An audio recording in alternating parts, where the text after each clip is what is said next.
yabancı olduğuma inanamadılar.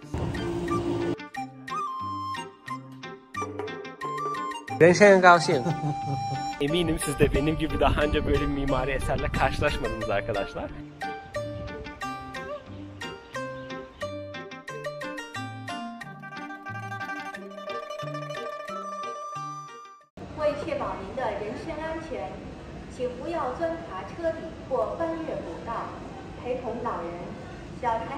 Bugün neredeyim diye soracak olursanız, bugün Sichuan'ın Maoxian ilçesindeyim arkadaşlar. Burası Çin'in 56 etnik kökeninden birisi olan Qiang halkına ev sahipliği eden çok önemli, çok güzel bir ilçe. Maoxian ilçesi burada Qiang kültürünü ve Qiang tarihinin mimarisini yansıtan çok güzel eserlere sahip. Bugün Çin'in Sichuan eyaletinin Aba, Qiang, Tibet özerk bölgesinde yer alan Maoxian ilçesini birlikte gezelim. 他们去毛县古城吗？古枪城吗？毛县古城。古枪城 ，OK。啊。中国古枪城。哦，好的。上。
Öncelikle size kısaca Qiang halkından bahsetmek istiyorum arkadaşlar. Qiang halkı Çin'in Sichuan eyaletinin batısında yaşayan göçebe halklardan birisidir. Eski Türkler gibi, Hunlar gibi yine Orta Asya'da, yine bu bölgelerde göçebe hayatı yaşamışlar. Çinliler kendilerine koyun insanlar, çoban insanlar olarak seslenirlermiş. O şekilde adlandırırlarmış. Şehir hayatından izole olarak dağlarda çobanlık yaparak hayatlarını sürdürmelerinden kaynaklı Çinliler de o yüzden kendilerine Qiang ismini vermişler. Qiang karakteri, burada görmüş olduğunuz bu Qiang karakteri aslında Yang ve Ren karakterinin birleşimi. Yang Ren, yani koyun adam şeklinde, yani ismi Yang Ren, koyun adamdan gelmekte. Böyle de ilginç bir bilgi öğrenmiştim buraya gelmeden önce. Bu arkamda görmüş olduğunuz ise burada yer alan eski Qiang antik şehri ve burada yer alan müzeleri, evleri, Qiang mimarisini birlikte gezmeye çalışacağız. Gelin birlikte görelim arkadaşlar.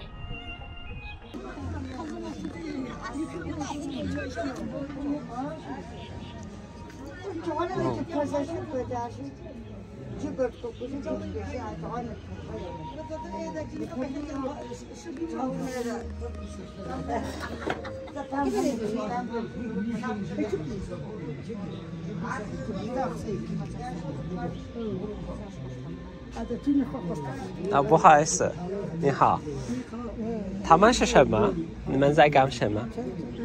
帽子吗？哦，就是你们买的吗？还是你们穿的吗？我们自己带的。啊，你们自己，好，很漂亮。你们是羌族人是不是？我们是羌族哦。你们的帽子真的很好看。要不要？多少？我不知道他们是不是女生的？女生吧。他们的颜色很漂亮。你们是哪里的？啊？你们是哪里的嘛？我来自土耳其。土耳其哇？土耳其。土耳其。远嘎？外国的他们是外国人。哦，外国人。我是外国的。土耳其外国人，我们话那些听得懂吗？对。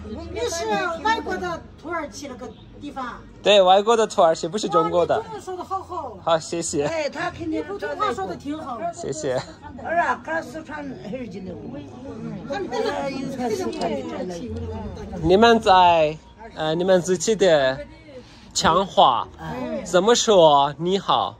你好是可那么难听。可那么。你好啊？你好是和加了你好就是那。啊，跟那啊，跟那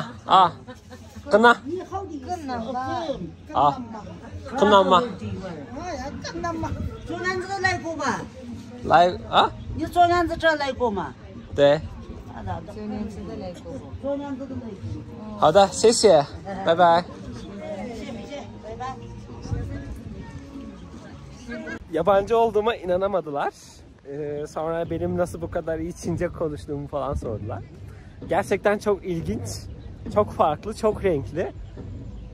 Mimarileri ilginç olduğu kadar kıyafetleri de çok renkli arkadaşlar. Ablalar çok tatlıydılar. Yaklaşımları da çok tatlıydı bence.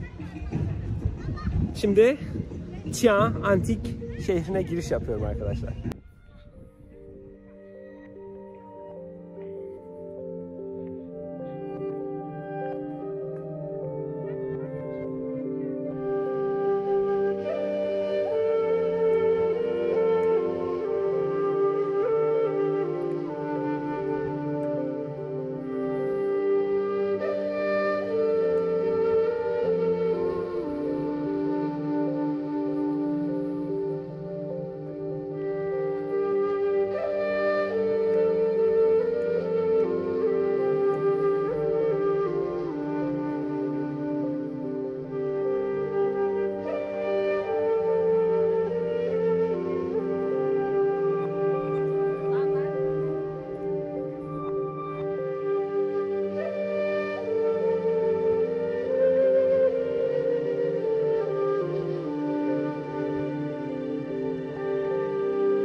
Bu arkamda görmüş olduğunuz bu antik şehrin giriş kapısı arkadaşlar. Qi'an halkının çok güzel bir kültürel seremonisi var arkadaşlar. Burada her gün saat 9'da, sabah 9'da buradaki bu antik şehrin büyük devasa kapısı seremoniyle açılır ve o şekilde kapanmakta.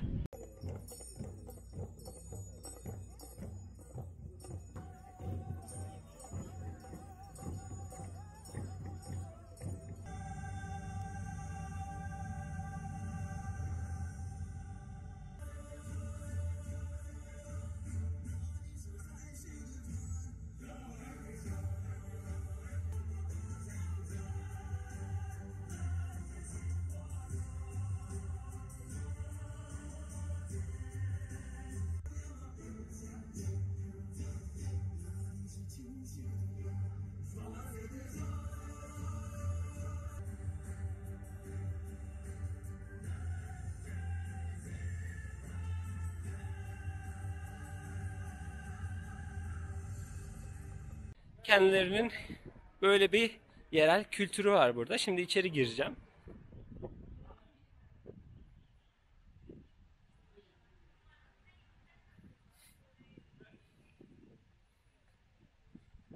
Bakın görmüş olduğunuz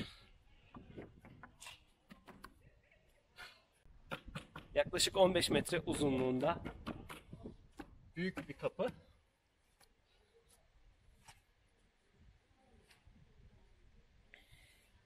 İlginç. Eminim siz de benim gibi daha önce böyle bir mimari eserle karşılaşmadınız arkadaşlar.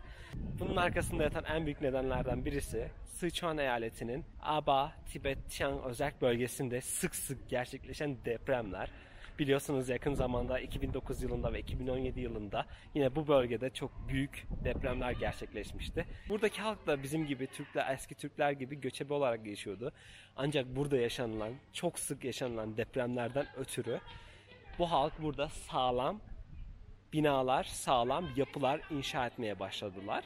Avrupa'yı tarzda kalelere benzer ilginç mimari eserlerin sebebi tamamen depremler ve tamamen buradaki coğrafyayla alakalı, doğal afetlerle alakalı.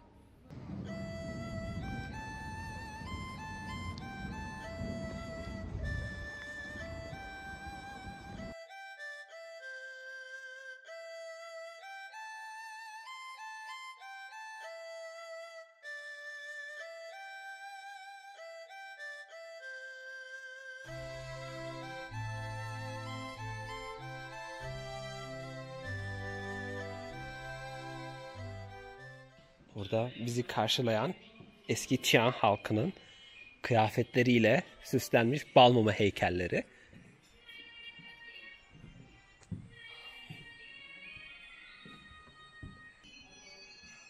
Burada da yine hayvancılık aşırı derecede önemli arkadaşlar. O yüzden kendi kültürlerinde bakın yine Tian kültürüne ait tahta benzer oturaklardan birisi ve yine kürkten yapılma.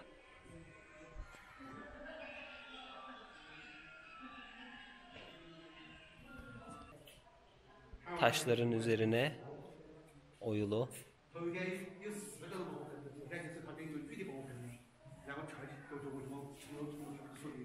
Bakın arkadaşlar bu şekilde. Gerçek orijinal olduklarını sanmıyorum ama bu görmüş olduğunuz bu ve bu Tian halkının karakteri, Tian kelimesinin karakteri aslında.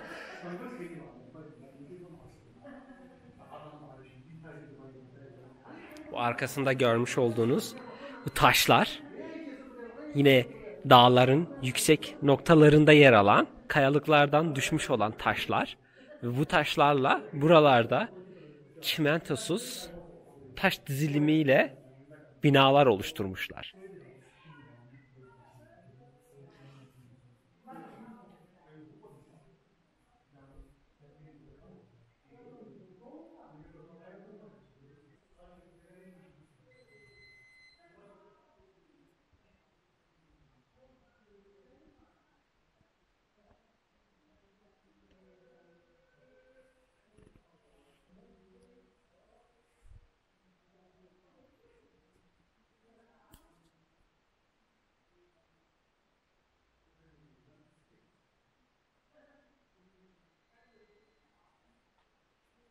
Bu şekilde de sedirlerin üstünde bakın yatmaktalar. Bu şekilde yatakları, bu şekilde küçük odacıkları var. Aslında bir Tian evi tam olarak bu bölümlerden bu şekilde oluşmakta. Bu arkadaşlar tipik bir Tian kıyafeti giymiş. Tipik bir bal mumu heykeli işte karşınızda. Genel olarak bu tarz kıyafetlere sahiptiler.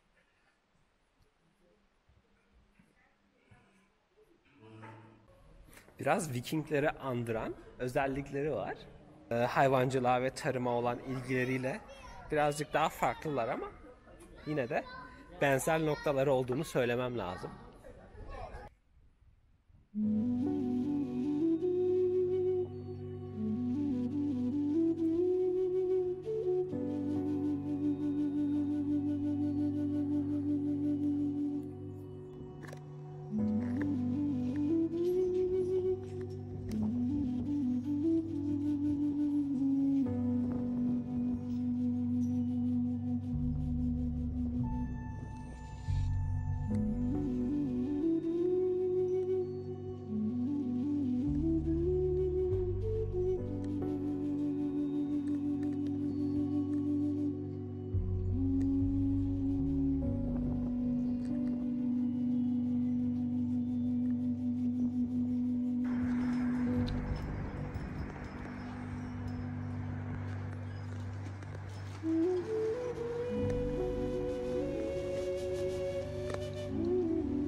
Koçbaşı, Çiyan halkının sembolü. Bütün gördüğüm binalarda, sokaklarda bu koçbaşı sembolü yer almaktaydı. Burada yaşayan yerlilerle sohbet ettikçe daha da ilginç bilgiler öğrendim. Burada yaşayan halkın aslında Çiyan değil, Arma halkı olduğunu öğrenme fırsatım oldu. Arma, buradaki yerli halkın kendilerine verdikleri isim aslında. Çin kaynaklarında isimleri sık sık çoban adamlar, koyun adamlar olarak geçtiği için bugün Arma halkı Çiyan halkı olarak adlandırılmıştır. Ve çok da ilginç bir bilgi vermek istiyorum size. Aslında Çiyan halkının eski Türk halklarıyla da ilişkileri varmış. Bununla alakalı Çinli makaleler de okudum. Özellikle Han Hanedanlığı döneminde burada yaşayan bu göçebe halk eski Hunlarla birlikte Han Hanedanlığı'na saldırı düzenlemişler ve isyan başlatmışlar. Burada Han Hanedanlığı tabii ki bu isyana karşı yenilgi almış. Ancak sonrasında tekrar toparlanarak buradaki Çiyan halkının isyanını bastırmışlar sonrasında. Ve Han Hanedanlığı kendilerine şöyle bir çözüm aramış. Hunlar ve Çiyan halkının arasındaki bağlantıyı koparmak için araya karakol şehirler, yani yeni ilçeler, küçük kale tarzında ilçeler, şehirler inşa etmişler. Ve bunun sonucunda Hunlarla olan ilişkilerini bir nebze de olsa kesmişler.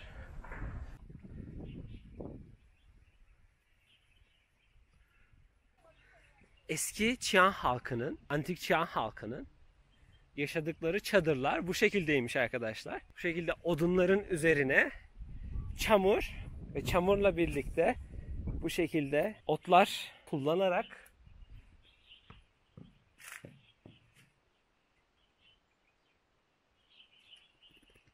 böyle güzel, içi sıcacık yaşam alanları yapmışlar.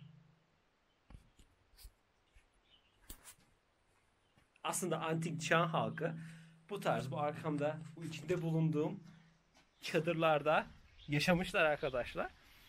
Burada hayatlarını bunların içerisinde sürdürmüşler. Daha sonrasında şehirleşmelerinden sonra ise o piramit şeklindeki taştan binalar oluşturmaya başlamışlar. Ni hao. Ni hao. 欢迎。你们在你好你好。啊，这是什么？你们在干嘛？吃腊肉。哦，这是什么肉？肉吗？猪肉。猪肉。哎，吃一个吗？啊，我不吃猪肉，谢谢。你不吃猪肉啊？对，我是哦。穆斯林。懂的。这里面有什么？炖的牛肉。牛肉。啊，牛肉。哦，他们呢？猪肉。他们都是猪肉哦。你们是羌族人对吗？羌族，你们是哪里的？我是土耳其的。欢迎欢迎。啊，谢谢。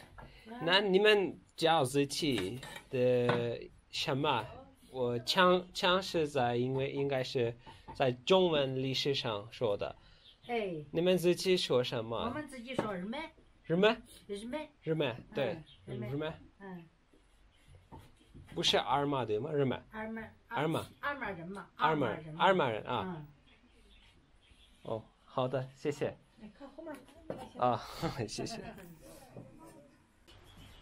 你们这样做饭吗？嗯。你中文说的很好。谢谢。这边有没得锅串串？锅串串没有，你在这里。我想问你们在羌族历史上跟突厥人有关系吗？有什么关系？不光是突厥人，那个古羌的话不叫羌族了，古羌的话跟所有都有渊源。渊源，但是56个民族都有渊源。因为你们的文化有一点相似的，跟土耳其突厥文化跟匈奴。因为土耳其人也是你们羌族一样的，不是一直住在一个地方。对，那个上古时期，哦。这上古时期的话，在那个炎帝和皇帝的那个对。那个时候，他是炎帝是他代表。这个华夏民族的话，就是炎黄嘛，炎黄子孙嘛。炎黄子当时在这黄河流域，在黄河这块，他们就在那边繁衍生息嘛。后面就为了很多那个争地盘啊，怎么叫打过，他就很多那个部落，那个时候不叫国家，那叫部族嘛，部落。对。部落的话就每个一起本来的羌族他也是个游牧民族。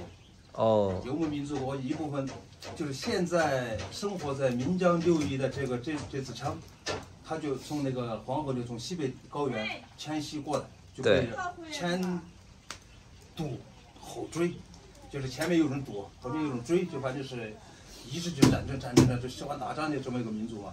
对。就被别人撵，或有部分人就往那个现在你说的土耳其啊，往这个方向。不，土耳其的土耳其人也是从中亚来的。对，他是阿拉伯这边的，包括那个现在的阿富汗。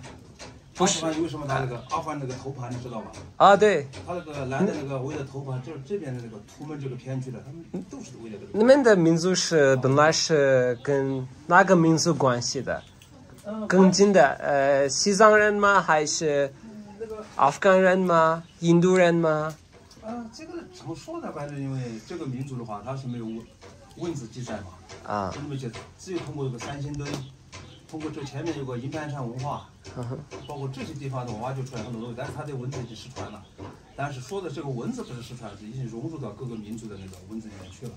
因为这个民族以前在历史上做了什么事情，我也不知道，反正是一直是被这样呀。谢谢。祝你们玩的开心啊！好，谢谢。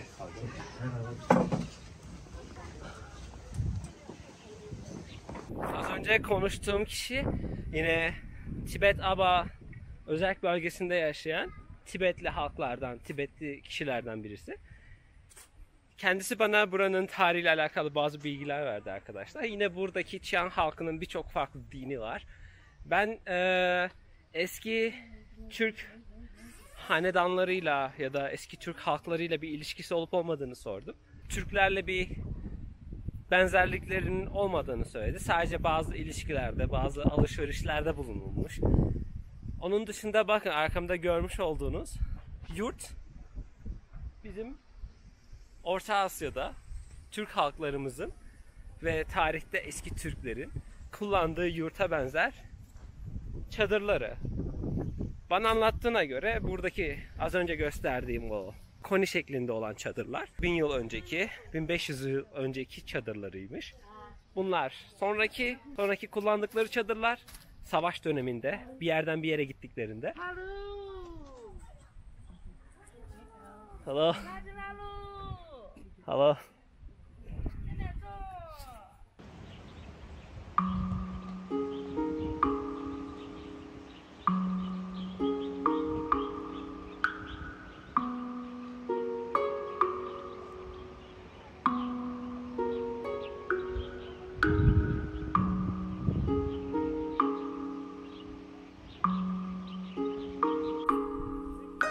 Ah, 你好，你要买苹果吗？谢谢。你好。可不可以买苹果吗？可以买。可以买，可以买。好，谢谢。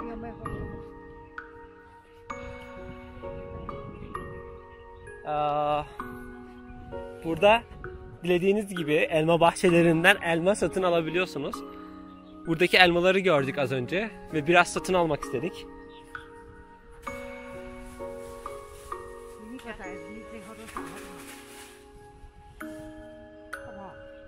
Ah? 可以。你最后多少？6块钱一斤。袋子6块钱吗？一斤6块钱。一斤6块钱。没事，可以。谢谢。3个够了。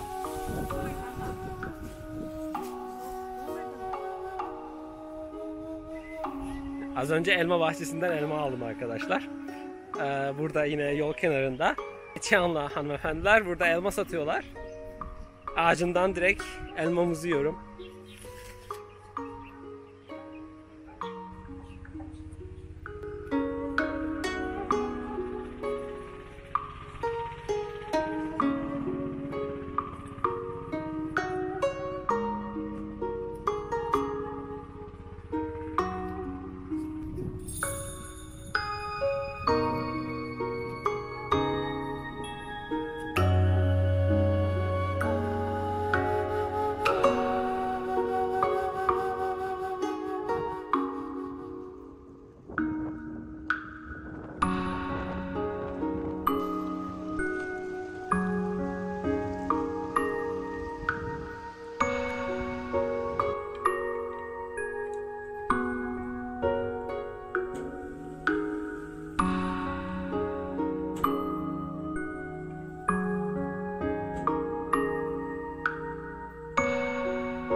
Burada yer alan kişi ise Çian halkının kutsal atalarından birisinin heykeli. Yine buradaki bu şehirdeki yerleşim yerini bulan ve bu tepede bir mabet inşa eden atalarından birisinin heykeli var burada. Etrafında altın yaldızlı heykellerle donatılmış.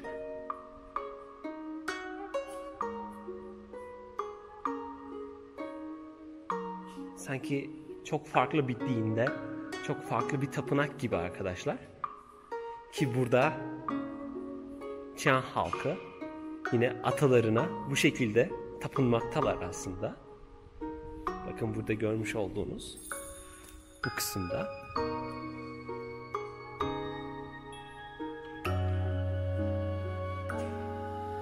Ni hao, 不好意思，他们是什么？可不可以试一试吗？不行，不行啊！你可以试一试吗？你可以试一试吗？可以吗？可以。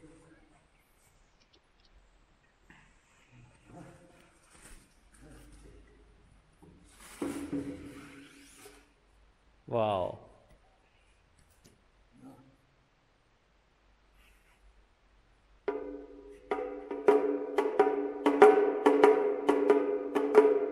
哇哦！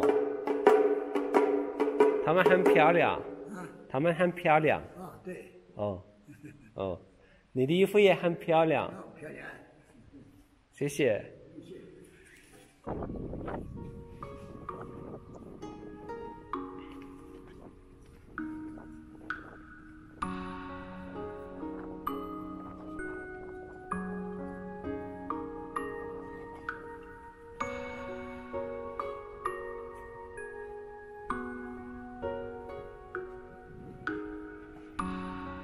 哇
！Wow.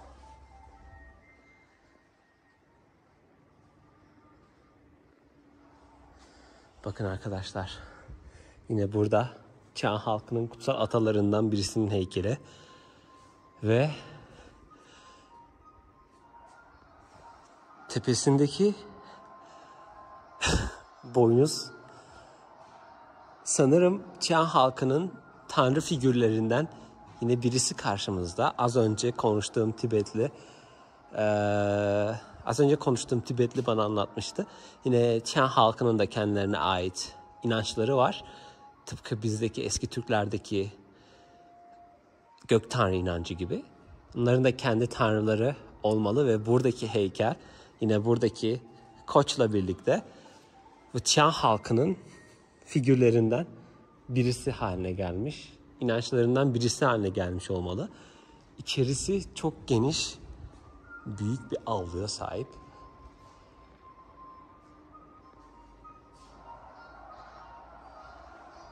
Burada duvara Çian halkıyla alakalı videolar yansıtılmakta. 有的我们前民族，你们是二马人，二马人，二马人，你们不像佛教，不像伊斯兰教，是不是？你们的交通是什么？忘我有灵，忘我有灵忘我有灵，啊，忘我有灵。哇哦，比如天有天神，地有地神，水有水神，树有树神，啊，路有路神，桥有桥神。哦我们只是比如这村子里的白石头，在里面的小课是你们的，这是我们的祖先，你们的中华民族的祖先。哦，燕地他是人吗？是，他是一个人对吗？哦5000多年了。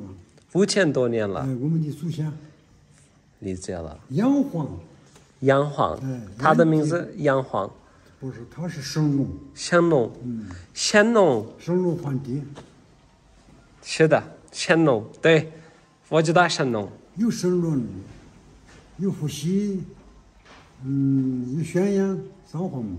对，我知道乾隆。哦，你工作在这里吗？啊，你在这里工作吗？哎，对，走，就是你们的茶吗？啊，这不的茶，这个是茶，这个呢？酒吗？土豆，不，这个酒，哦，什么酒？白酒，白酒，白酒，好的，谢谢。哦，谢谢，我不喝，谢谢。喝不喝？酒，白酒。谢谢，我不喝，谢谢，谢谢，人生很高兴，拜拜，谢谢. Evet arkadaşlar, bu karşınızda görmüş olduğunuz heykel Shennong. Shennong, Çin'de yine bu coğrafyada yer alan tarım ve tıbbın tanrısı olarak geçmekte. Daha önce oynadığım bir oyunda karşıma çıkan bir karakterdi. Burada az önce çalışan beyefendiye sordum ve kendisinin bunun Shennong olduğunu söyledi. Heykeline bakıp tam çıkaramadım. Ve Shennong çok uzun yıllar önce yaşamış olan aslında bir kişi, gerçekten yaşamış bir hükümdar. Tanrılaştırılmış bir hükümdar. Tanrı dinden ziyade atalara tapınma özellikleri var buradaki Arma halkının. Aslında buradaki bu dağ, bu tepe, bu tapınak da tam olarak bu açıdan inşa edilmiş. Ve arkamda Shennong heykeliyle birlikte Arma halkının yerel dini inancını keşfediyoruz arkadaşlar. Kim derdi ki Çin'in Sichuan eyaletinde, Çin'in tam ortasında taştan kaleler bulunan bir şehir keşfedeceğimi? Gerçekten çok ilginç, çok garip. Yani daha önce hiç varlığına dair herhangi bir duyumum olmadı ya da herhangi bir şekilde okumadığım bir halk.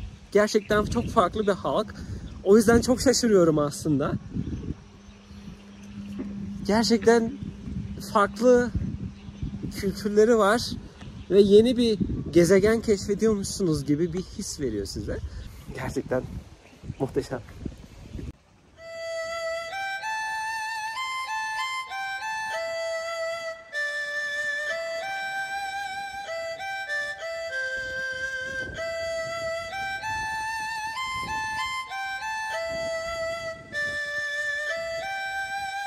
Şimdi burada yer alan bir başka mimari eseri ziyaret etmeye gidiyorum.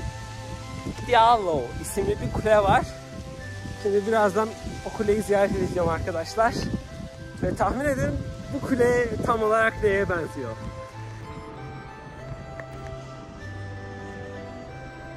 Ni hao.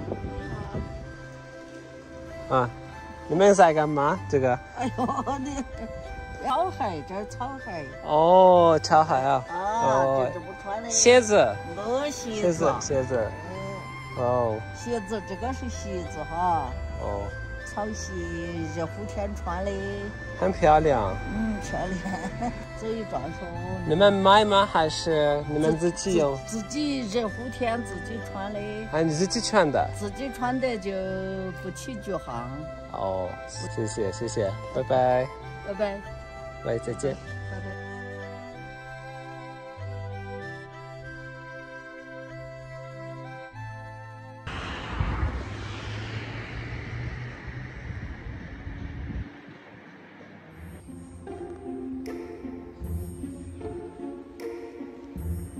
Şimdi arkamda görmüş olduğunuz bütün merdivenleri tırmanıp kuleye ulaşacağım arkadaşlar. Sizce bu arkamdaki kule neye benziyor? Yorumlarda belirtin ve yukarıda görüşürüz. Sonunda kuleye ulaştım arkadaşlar. Yüzüklerin Efendisi fanları, Yüzüklerin Efendisi sevenler bilir ki Barad-dûr'da yine Sauron'un gözü bu kulenin tepesinde olmalı. Çok fazla büyük benzerlikler olduğunu söylemem lazım. Haydi birlikte keşfedelim.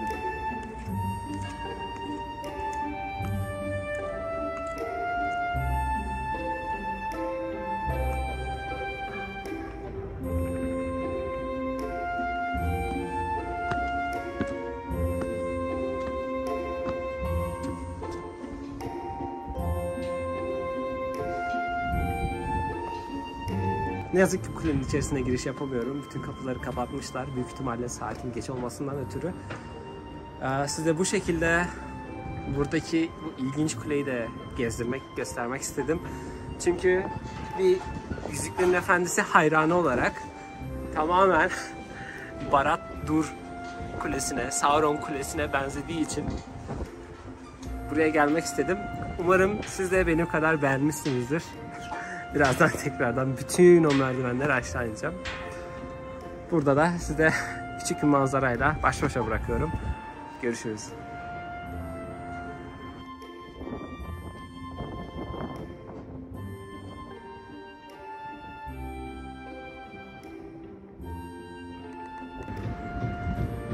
Burada yer alan küçük bir otele geldik arkadaşlar karnımızı doyurmak için. Ve burada otelin içerisinde yer alan bu kıyafetleri Çian halkının, Arba halkının kıyafetlerini denemeye karar verdim. Bu şekilde kültürel kıyafetleri var. Burada görmüş olduğunuz onların günlük hayatlarında giymiş olduğu kıyafetler ki halen de sokaklarda halen kendi kültürüyle yaşamakta iç içe arkadaşlar. Umarım siz de kıyafetimi beğenmişsinizdir.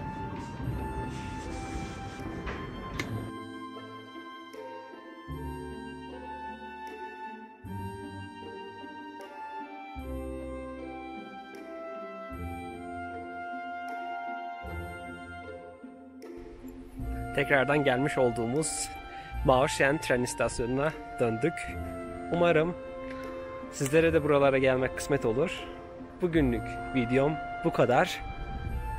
Mao Shen tren istasyonundan herkese bolca sevgiler ve saygılar. Kendinize iyi bakın. Hoşça kalın. Bye bye.